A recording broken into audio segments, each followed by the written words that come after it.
Hey everyone, welcome to Fellowship of the Frugal. My name is Daniel, and in today's video I'm going to answer the question, are we becoming a cashless society? I'm going to talk about what does that even mean, why is it so popular now, why are more people asking it, what are the implications of it. So by the end I hope you will get a better understanding of what that means and what's going on. And as usual, if you like it and if you benefit from it, be sure to subscribe, share with your friends, and comment. And I will be sure to get some more videos out like this in the future that can hopefully benefit you. So I hope you enjoy. I commonly hear a lot of people ask the question in some form or fashion, are we becoming a cashless society? It's really been asked for a number of years, but I think it really ramped up more recently in 2020 when you started seeing these signs going up in businesses that would say something like either must use exact change or no cash available, must use credit or debit, something like that. You started seeing these signs going up. In fact, I even responded to that very issue in 2020 on social media, where I talked about from my industry perspective why there was a cash shortage, why there was no reason to worry about it, and why it's going to pass like everything else.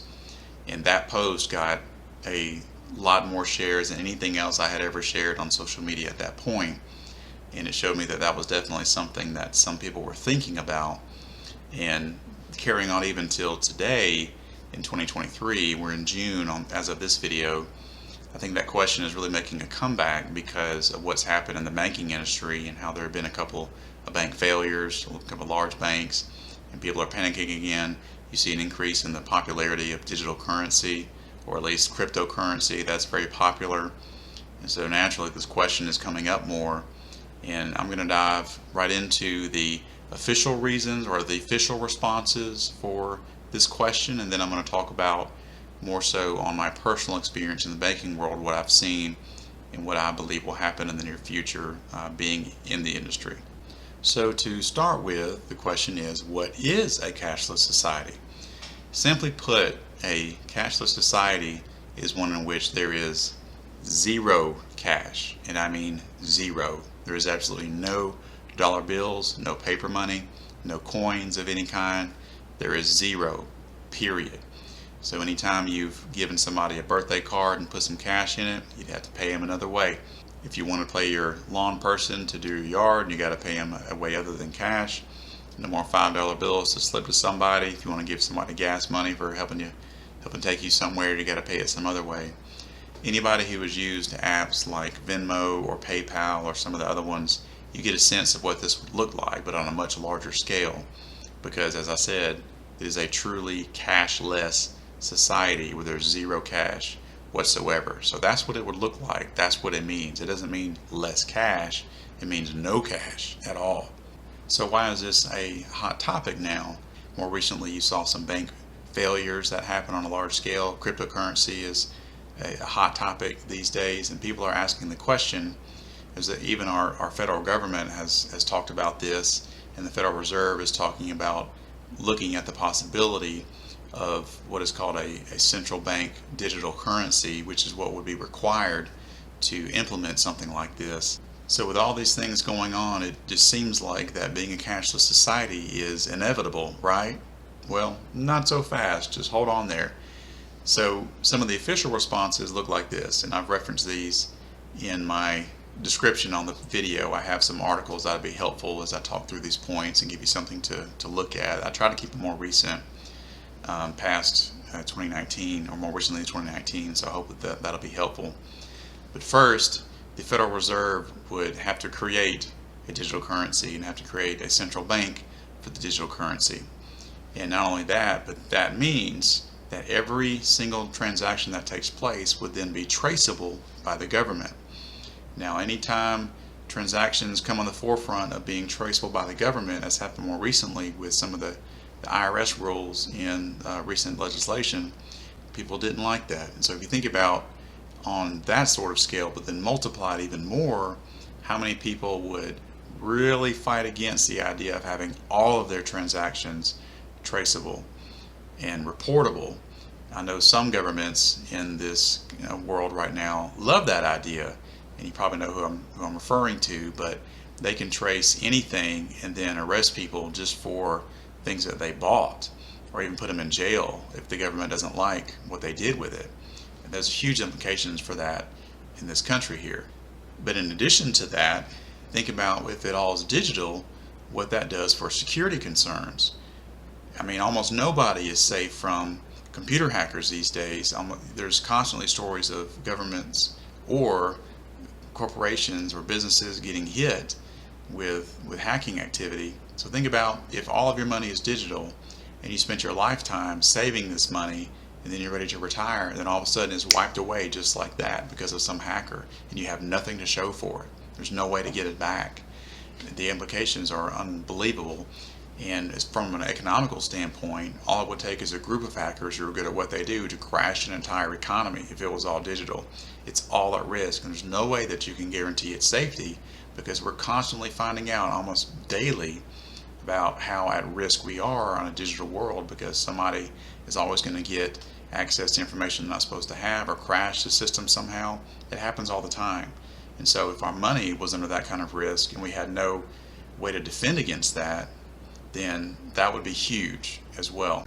And there would also be entire groups of people that are left out of the equation. Take the elderly, for example, or poor communities, or groups of people that quite frankly don't have access to digital right now. They would be greatly impacted by this overnight, and you'd be forcing them to do something that they either know nothing about or have no access to in the meantime. Now granted, they probably would get some sort of access to it, but that doesn't mean that they would know how to use it.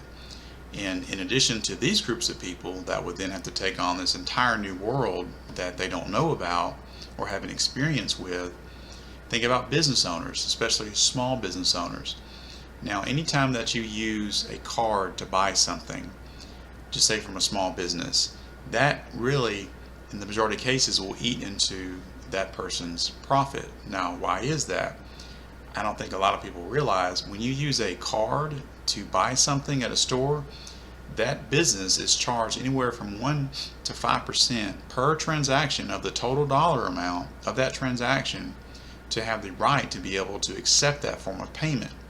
Versus if you use cash, if something is $100, then the cash is given for $100, then the transaction's done. That's the bottom line on the dollars.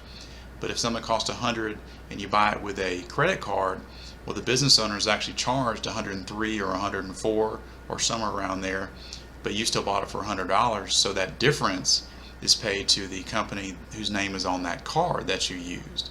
So as a business owner, say large corporations may not have as big of a hang up with that. I mean, they have the money to do that, but a small business owner, a mom and pop shop, that really eats into profits over a long period of time with every transaction.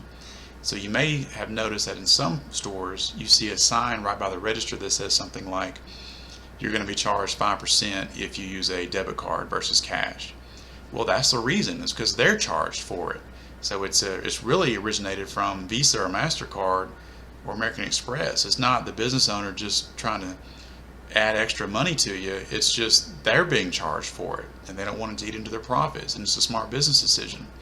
So if then the digital currency was forced on them, now I don't ultimately know what the surcharge scenario would look like, but more than likely there would be something, because these card companies wouldn't just vanish if we went all digital. They'd still be central and in on it somehow, and probably still use those same cards and add surcharges, because that's how they make money. So if the business owner doesn't want to eat those costs across the board, which they probably wouldn't, then guess where those charges go? They go to you as a consumer. So the cost of everything would go up almost immediately over that kind of scenario. Whereas now they have the option, since a lot of people do still pay with cash, they don't have to increase the prices or add any kind of a surcharge, because transaction's done. There's no additional charge being levied onto them. So think about that from a small business owner's perspective and what that would do and what you'd have to do with those extra charges. Now, those are some of the official responses to this scenario that I mentioned that you'll see in the article. Now I wanted to talk more about what I've seen personally, just in my experience in the banking world in the last 10 plus years, and maybe this will help even more so just from being out in the field and seeing it on a day-to-day basis, because banks are on the front line of this. They're going to be greatly impacted by any kind of changes on this front. So I have personally managed 3 different branches for 3 different banks over my banking career, and I've also subbed at multiple branches within each one. So whether I work at like a Saturday fill in for somebody in another branch, or somebody's out sick and I just help out over there. But in every case, in 100% of the cases, there are no exceptions. In 100% of the cases, there are multiple people that have to cash checks at that branch, and there's no other way that they can transact business, because either they are unbankable, or can't have an account, or maybe there may be some other reasons, but those are the main two that I've seen. But there are a lot of people that have to cash the checks. So think about your situation. You may be a person who is paid on direct deposit, and then you have all your monthly bills set up on auto draft or online bill pay. When you go to a store, you may use your debit or credit card to buy everything. You may actually have very little need for cash on a day-to-day basis and may not use it at all for the week. I mean, me personally, I rarely carry any cash with me at all. And even though I work in the bank, people think I'm just, cash heavy, but no, I mean, I tend to not carry it. But if you're in that scenario, it's easy to think, oh, well, there's no need to have cash anymore because everybody's like that. Well, that is far from the truth. There are millions of people. Because if you think about just the number that I see at my branch, you're talking tens of thousands of dollars a day, sometimes into the hundreds of thousands per day of people cashing checks and need to change hands. That's just in one branch. You think about all the branches in my town, well, that's multiplied by probably 50. Then you think, well, that's just in this town. What about all the other towns where there's all these branches? And so the huge number of branches throughout the whole United States where people are cashing checks to that magnitude, and some more than others, but there are millions of people that depend on this every day. And they may be unbankable because of maybe a prior charge-off at another institution and they just can't open a new account. Because if you didn't know, if you get an account charged off because of a negative balance, your name will go to a database that is accessible to any institution that you then apply for a checking account or savings account at. They can see what happened at your prior bank and choose not to bank you. And some of these people just can't get bank accounts because of their prior history.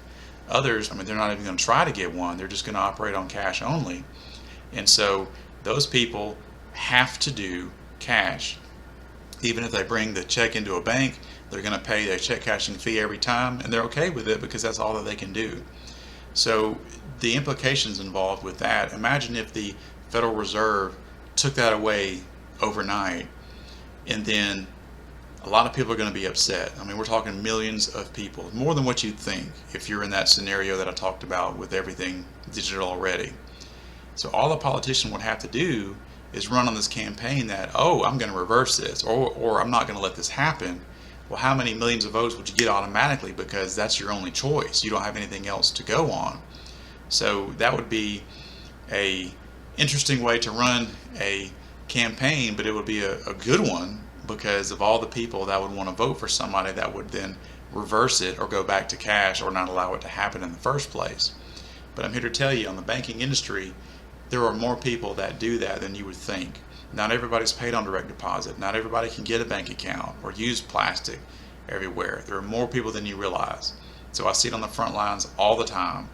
Daily there's people that need cash, and that's the only way that they can operate. So to take that away from them would not be good for anybody that made that decision, because of the negative response that they would get immediately, and it would not look pretty. So with all this being said, are we using less cash than we used to a few years ago? Absolutely. There's no doubt that we use cash less now than we did in the past. I mean, heck, you may even see companies or venues or whatever it is more frequently say that cash is not accepted, and they already go digital, already require digital. But that does not mean that across the board is going to happen. And I'm here to tell you, from the banking world industry, from my viewpoint where I'm sitting every day, week in, week out, I have zero reason to suspect or even to fear or to worry that we're going to be a cashless society. Zero reason whatsoever. You can throw whatever statistics you want at me. I see it on the front lines of how many people that need it, and cash is still king. What you choose to do with that cash that you have, that's what my other videos are for. So check those out to see how you use that cash, how you use that money wisely. And I'll continue to get out new videos all the time to expound upon that, to make you the best you can be with your money. Thank you.